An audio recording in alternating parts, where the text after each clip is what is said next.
Israel Yujo wakijaribu kutudanganya kuhusu ujinga ingine sio alisikia na wapi huko. Kuna jade mwingine alikuwa anasemaje ni shehe, sawa? Anasema kifo hakuna kitu kama kifo.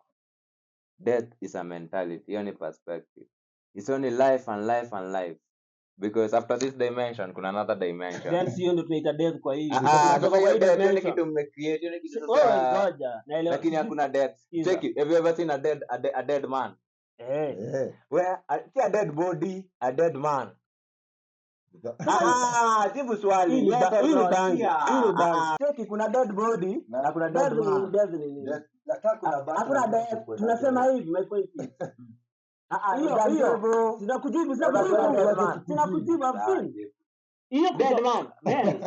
No, or a dead woman. A dead body. A dead body of a woman. A dead body of a woman. And a dead body of a man. A dead body, not a man, not a dead man, not a dead woman. This man is dead.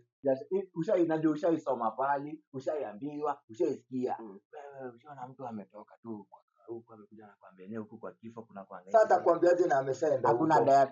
So, wewe hakuna death. Kama ukienda huko pia uko na hakuna death. Ulienda huko kwa hakuna death. Sasa unajuaje hiyo part kama ujui? Kama ni life and life. Before uzaliwe ulikuwa unaishi wapi? Ulikuwa wapi? Ona kama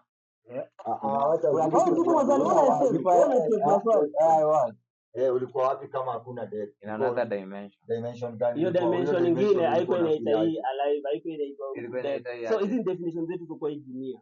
If you cease to exist, unasemaje? umekufa na hiyo ndio death.